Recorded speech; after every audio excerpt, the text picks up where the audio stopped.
La Commission européenne et plus largement l'Europe a enfin décidé de lâcher un billet pour développer la souveraineté numérique de l'Europe, notamment à travers ce projet de DNS 100% européen, même si d'autres existaient déjà, mais ce n'est pas grave. Sur le papier, cela semble parfait, il n'y a pas une minute à perdre pour aller changer la configuration de notre box ou de notre téléphone, mais en réalité, l'infra et notamment les fonctions support semblent encore se reposer sur Cloudflare et Google. Alors ce sujet, on va le creuser tout de suite, mais aussi cette semaine, on va parler de l'une de mes attaques préférées, car elle est accessible à tous, d'un malware sur votre téléphone lisant toutes vos photos à la recherche de données confidentielles, et d'une nouvelle technique de jailbreaking pour les LLM sur lequel on va faire le point.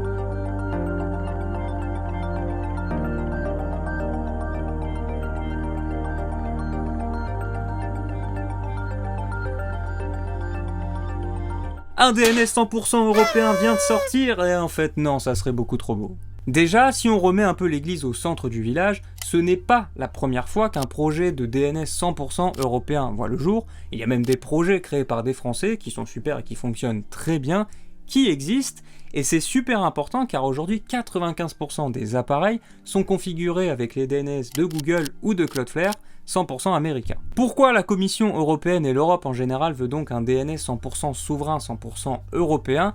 Eh bien notamment, c'est pour éviter de dépendre sur des providers qui viennent d'autres pays sur lesquels l'Europe n'aurait aucun contrôle, car si aujourd'hui Cloudflare ou Google décident de couper les résolutions DNS en provenance de la France, eh bien il n'y a plus internet pour la France. Alors l'idée est géniale, on essaie de sortir de la dépendance de Google et de Cloudflare, sauf que le projet DNS for European Union repose aussi sur Cloudflare et Google. En réalité, pour être honnête, l'infrastructure DNS est bien 100% européenne, sauf pour le trafic réseau qui pourrait être amené apparemment à passer vers le Royaume-Uni, mais les fonctions support, elles, ne le sont pas, car par exemple le site de présentation du projet est hébergé derrière Cloudflare et le système de mailing est assuré par Google. Par contre, à noter que pour ce projet, comme pour les concurrents européens, il existe plusieurs résolveurs disponibles qui ont été proposés, dont notamment un pour les enfants qui permet de bloquer tous les contenus haineux ou pornographiques par exemple, ou alors un résolveur qui permet de bloquer tous les pubs ou tous les malwares.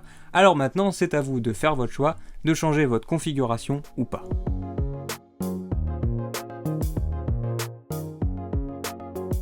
Je vous le dis sans retenue, cette attaque vulnérabilité, c'est de loin ma préférée de cette année, tant elle est simple et elle va de pair avec son efficacité. L'idée de cette attaque repose sur deux éléments. En un, sponsoriser des liens valides, j'ai bien dit des liens et donc des pages valides de grosses applications de support, et en deux, faire en sorte que sur ces pages de support s'affiche un numéro de téléphone que vous contrôlez. Comment faire cela? Comment afficher un numéro de votre choix sur la page que vous voulez sans accéder au code source?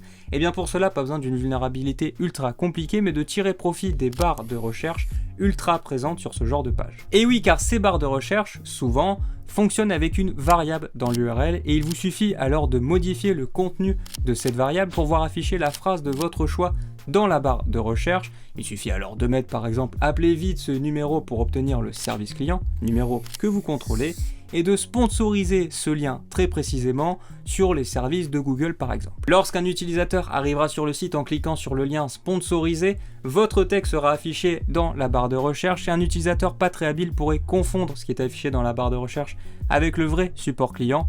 À vous maintenant d'être convaincant au téléphone pour extorquer un maximum de données.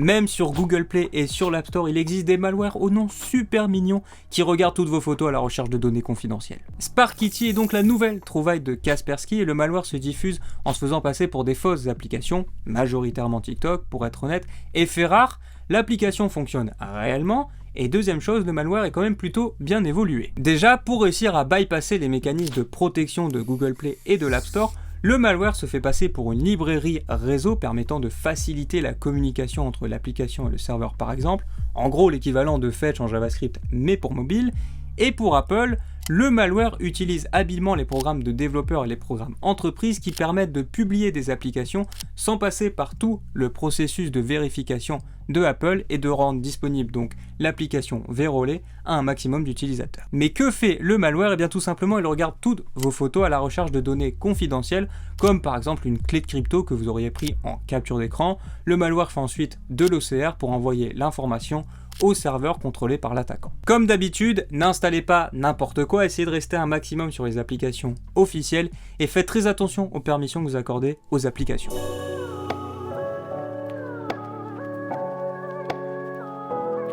Attention, une nouvelle technique de jailbreaking de LLM vient de tomber, cette fois-ci même pas besoin de créer des prompts ultra longs et compliqués, et en plus de ça, ça fait super longtemps qu'on n'en avait pas parlé. Juste pour rappel, les LLM, donc typiquement ChatGPT, Gemini ou autres, se sont vus progressivement rajouter des mesures de sécurité pour respecter les politiques des entreprises qui développent ces IA, que l'on appelle d'ailleurs communément guardrails.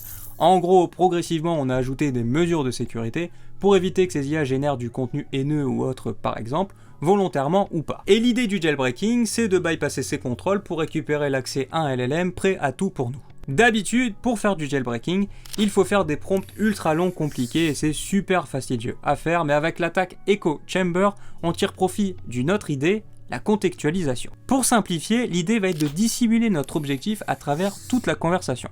Par exemple, on va commencer par demander à ChatGPT qu'est-ce qu'un cocktail, quels sont les cocktails les plus populaires et les plus faciles à réaliser, pour ensuite lui demander tiens, c'est quoi Molotov, et continuer la discussion pour faire en sorte de créer du liant entre toutes nos demandes pour arriver à notre objectif final, lui demander la recette du cocktail Molotov. De notre côté, on a essayé cette technique de jailbreaking avec ChatGPT et on a réussi à lui faire générer un discours pro-nazi, voilà, et ça marche super bien et c'est vraiment étonnant. Et pourquoi ça fonctionne ? Eh bien tout simplement car les brides de discussion sont considérées comme ce qu'on appelle la zone verte, c'est-à-dire une zone safe, et donc l'assemblage de ces discussions pour ChatGPT reste aussi dans la zone verte. Voilà pour le récap de l'actualité cyber de cette semaine, n'hésitez vraiment pas à nous dire ce que vous en avez pensé dans les commentaires, à réagir et à donner votre avis, à partager, liker la vidéo si elle vous a plu, et évidemment on se retrouve comme d'habitude la semaine prochaine, même jour, même heure pour le prochain récap de l'actualité cyber. Salut!